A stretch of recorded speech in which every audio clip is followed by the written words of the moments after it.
Hello, good morning. Day 522.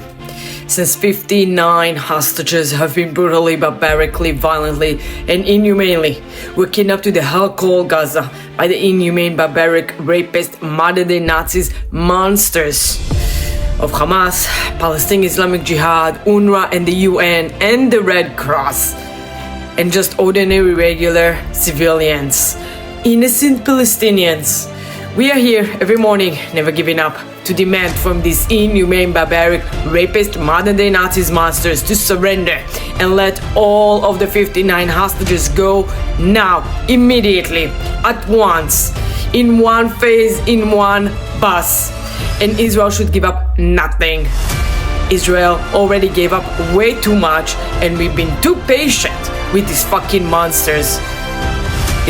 Time is running out. We will not tolerate this anymore. We demand pressure on Hamas, on Qatar, on Egypt and Turkey and Iran to let our people go. These negotiation teams that come in from Qatar and from Egypt are siding with Hamas. They will allow Hamas to stay in power, but we would not allow it. We would not sit down and let them do October 7 again and again as they promised to. We will not let them rearm, regroup, and commit more atrocities against our people. Steve Witkoff, the Trump envoy to the Middle East, was interviewed yesterday on Fox News. Let's listen what he had to say about Hamas. No, it's not a starter bill. A starter is Hamas demilitarizing, not rearming, leaving all their arms on the ground and leaving Gaza. That's the start. I believe they have no alternative bill.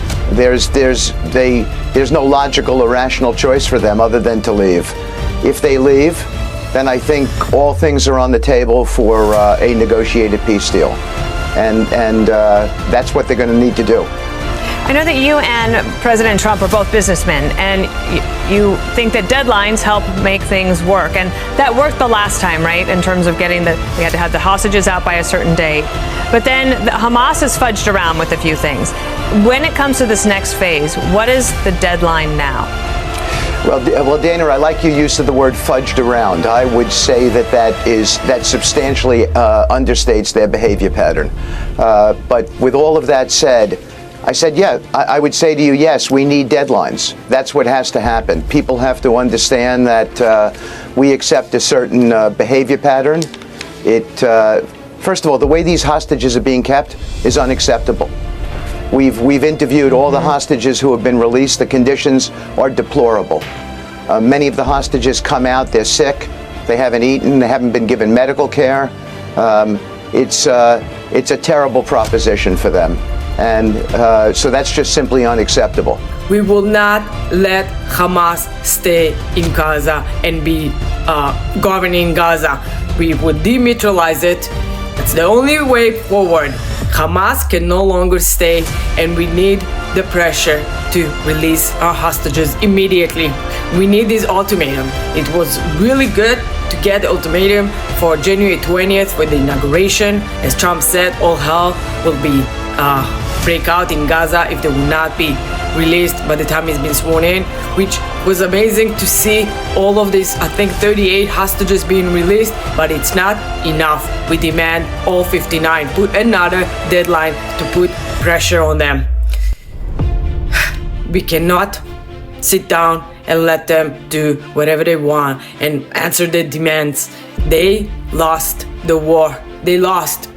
They're still holding our hostages, but they're never gonna be able to win against Israel. What they did on October 7 was the worst massacre that Israel ever experienced, but they achieved fucking nothing. They didn't free Palestine, they didn't free the Palestinians, they didn't take any land, they didn't take over from the river to the sea, they didn't do fucking nothing besides death and destruction to their own people.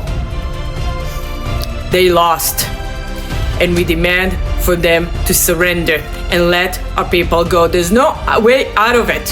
Whatever time it will take, the hostages will be out of there and Hamas will be gone.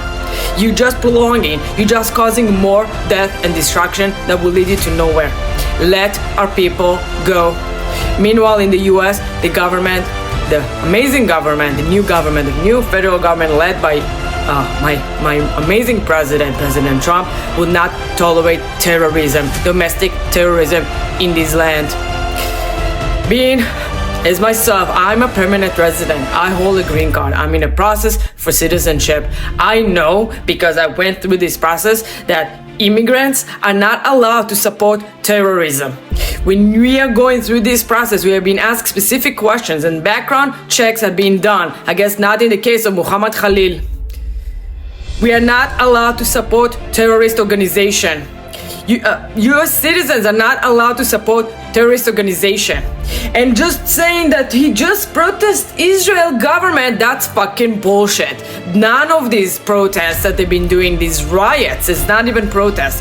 These riots that they've been doing in the campuses of universities, and specifically in Columbia University, these are not protests against Israel or against war. If they were very specific about it, and they wouldn't call for the annihilation of Israel, and they wouldn't call for to globalize the Intifada or from the river to the sea, and they will not harass and segregate and discriminate against Jewish students. Jewish American students, what about their rights? Rashida Tlaib went to Twitter to say, bring him home for Muhammad Khalil. How fucking dare you, using our slogan to bring our hostages home, to bring Idan Alexander, a US citizen, home, and you fucking using it for this domestic terrorist who's supporting Hamas, same as you? The shame, the audacity of these people. He broke the law. He broke the law, multiple laws, and he's one of the leaders of this group who continuously doing these riots in Columbia University, and it was time to end it. President Trump and the Department of Education, Department of Justice are gonna go after 60 more universities. Columbia is just the first one, and the $400 million, it's nothing compared to how much the federal government actually funds this university. We want to see more accountability as soon as possible. This is led by the Anti-Semitism Task Force. Fighting against anti-Semitism, fighting against discrimination and segregation and harassment of Jewish students, specific group.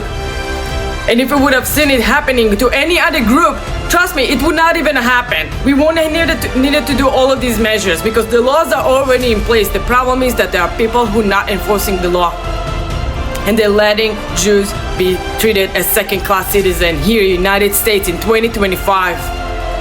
No more. Thank you, President Trump, for your bold leadership, for promises made, promises kept. And we will keep going. And the Jewish nation will continue to stay strong, resilient, and proud. Nothing gonna shut our light. We will continue to live in a homeland, ancestral homeland, Israel, from the Jordan River throughout Judea and Samaria to the Mediterranean Sea for eternity. Am Israel will always be. Am Israel Chai forever.